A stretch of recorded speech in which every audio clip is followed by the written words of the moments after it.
Hey guys, I'm Aleksandra Z and welcome to My Sweet Digs. Before we get started, go ahead and click the subscribe button at the bottom of the page to follow along with Refinery29. And if you have these cool things and want to watch it in VR, click on the VR icon in the play bar. All right, come on in. This is a one-bedroom apartment, and it is $2,100 a month. I live here with my fiance. I am really lucky to live in Oakland and be surrounded by so many incredible makers. And being a woodworker myself, my house is filled with things that I have made, and especially things that my good friends have made. One of my favorite makers is featured. Her name is Katie Gong, and if you look over underneath the hats, she made that beautiful wooden knot. We have a ton of hats in this apartment. We kind of decorate with them, and anywhere I go I buy a hat, so that's kind of something that I hoard. My favorite thing in this room is our gigantic king-size bed that takes up the entire room, and my little baby Jack, who is in his tiny bed, is usually in the big bed with us. The next thing I'd like to show you, which is right across the hall, is the bathroom, and that is definitely not my favorite space. Come on, let's go. It is itty bitty. When me and my fiance are in here, we definitely bump booties. One good thing about the bathroom is there is a tub behind this door. That is definitely key. There's also this very funky window. So the window lets in no light, but lets in air, which is good. Hello. Also, I can hear everybody else's bathrooms. Kind of gross. Anyways, let's get out of here. I make it a point to surround myself with an incredible community of makers, and I also bring that into my space. So take a second to look around and you can see what I've made or what I've purchased and who's made it. Almost everything in here is handmade, and if it's not handmade, then it was bought with intention. I try to keep things in my house that I use and not too many things that don't serve a purpose.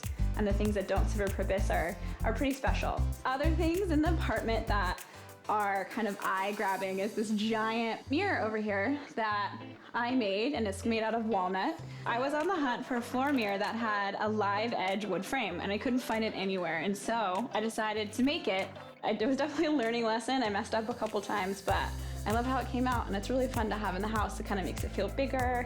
Just like the bedroom, I put it kind of reflecting a window so that it opens up the space. There are so many windows, and so I can have all these plants. All my plants are so happy. The sun does fill the apartment at different times of the day, and I can just feel all my plants smiling and growing. It's my favorite place to hang out, but I want to show you my kitchen now. It's a little bit unconventional and kind of tiny, but come see what I did with it. We don't really do that much cooking. Antrim cooks a mean breakfast, and I like to make cheese plates because to me that's about having good friends over for good conversation and laughs, and I really love filling my space with the energy of all the people that I love. And I've also got it on one of my cutting boards that I've made. Something that I do love about the kitchen is this triangle shelf. When I moved in here, there was a lack of storage, and I've got a lot of collections of bowls and ceramics and cookbooks. The funny thing is I don't know how to cook. If you have any easy recipes or things I should maybe learn how to make, please leave it in the comments below. I would love to read. Because my studio is right down the street and I can't really woodwork in the house because sawdust gets everywhere, we wanted to have a creative space for at least one of us. It's just a really inspiring little spot, and I feel like we're using the kitchen very differently because we do have our dining area in the living room. Antrim has his music corner over here, but I've got a little secret corner of my own. This is my closet. So not only do I get to store all of my clothes and everything is really organized, but I have space to store workout equipment. I can pull it out, work out, take my me time, and then put it back away. I need to have that little bit of time that just revolves around me, my mental space, and pushing my body. I hope you felt inspired while hanging out with me in my place. I'm gonna show you the door. Come on, let's go. Thank you so much for coming in and taking a tour of My Sweet Digs. I'll see you later. Bye.